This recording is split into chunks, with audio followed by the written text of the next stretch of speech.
বলো, কেমন আছো তোমরা? আশা করি অনেক ভালো আছো। জানো, আজকে না কিছুতেই রান্না করতে ভালো লাগছিল না। কিন্তু রান্নাটা তো আমার কাছে অক্সিজেনের মতো, যাকে ছাড়া থাকাও যায় না। ঘুম থেকে উঠে ভাবছি কি রান্না করা যায় আজকে। হঠাৎ মাথায় এলো বিরিয়ানি করি, তবে অন্য একটা জিনিস দিয়ে, সুজির বিরিয়ানি। কিন্তু আগে তো কখনো সুজির বিরিয়ানি করিনি, তাই ভাবলাম নতুন কিছু একটা রান্না যখন করছি তখন তোমাদেরকেও দেখাই। তাই সমস্ত জিনিসপত্র নিয়ে রান্না শুরু করে দিলাম। প্রথমেই সয়াবিনগুলোকে গরম জলে সেদ্ধ করে জল ছেঁকে আলাদা করে রাখলাম। তারপর কড়াইতে সুজি দিয়ে কিছুক্ষণ নাড়াচাড়া করার পর ঘি দিয়ে ভেজে তুলে রাখলাম। এরপর ওই কড়াইতে তেল ঢেলে তাতে নুন দিয়ে কটা পনির ভেজে নিলাম। এবার পালা সয়াবিনের। ওই সেদ্ধ করে তুলে রাখা সয়াবিনগুলোকে এই তেলে একটু হালকা করে ভাজলাম। জানো তো, প্রথমে না আমি ভেবেছিলাম সুজিটাকে সেদ্ধ করে ময়দা মিশিয়ে একটা ডো বানিয়ে চুষি পিঠের মতো করে বিরিয়ানিটা করব। কিন্তু এখন কার অত ধৈর্য আছে বলো, তাই আর ওভাবে করিনি।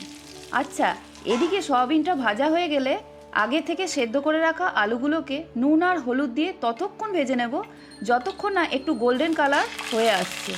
তারপর কড়াইতে আবার একটু তেল ঢেলে ফোড়ন দেওয়ার পর একে একে আদা, কাঁচা লঙ্কা বাটা, টমেটো বাটা আর সব গুঁড়ো মশলা দিয়ে দিলাম। এরপর মশলাটাকে একটু হালকা নাড়িয়ে জল দিয়ে কষাতে থাকবো যতক্ষণ না মশলা থেকে তেল বেরোচ্ছে। এবার স্বাদ অনুযায়ী একটু লবণ দিয়ে দিলাম। আমি এখানে সন্দক লবণ দিলাম, যাতে মানুষ পুজোর দিনেও এই নিরামিষ সুজির বিরিয়ানিটা খেতে পারে। তারপর অল্প চিনি দিয়ে একটু নাড়িয়ে একে একে আগে থেকে ভেজে রাখা আলু আর সয়াবিনগুলোকে দিয়ে হালকা কষিয়ে জল দিয়ে দিলাম। এদিকে অন্য একটা বাটিতে একে একে গোলাপ জল, কেওড়া জল দিয়ে দিলাম। তাতে গুঁড়ো দুধ দিয়ে গোলাতে থাকলাম। এবার সেটাতে জল দিয়ে ভালোভাবে গুলিয়ে নিলাম এবং তাতে কয়েকটা কেশর দিয়ে নাড়িয়ে দুফোঁটা মিঠা আতর ঢেলে মিশ্রণটাকে ঢাকা দিয়ে দিলাম। আচ্ছা, অন্যদিকে তরকারিতে ঝোল ফুটে যাওয়ার পর ভেজে রাখা পনিরগুলো দিয়ে নাড়াতে থাকলাম। এবার ঘিয়ে ভেজে রাখা সুজি দিয়ে আবার কষাতে থাকলাম। এরপর স্বাদ অনুযায়ী আরও একটু নুন দিয়ে দিলাম। নুন দিয়ে নাড়ানোর পর বাটিতে যে দুধটা গোলা ছিল সেটা দিয়ে বাটি ধোয়া জল দিয়ে দিলাম।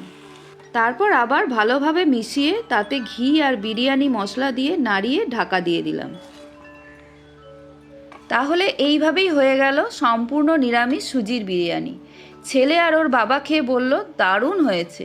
তোমরাও পুজোর দিন বাড়িতে এভাবে বানিয়ে খেয়ে দেখো, তোমাদেরও খুব ভালো লাগবে। আর আমাকে জানাতে ভুলো না কিন্তু। অনেক ভালোবাসা নিও। ধন্যবাদ।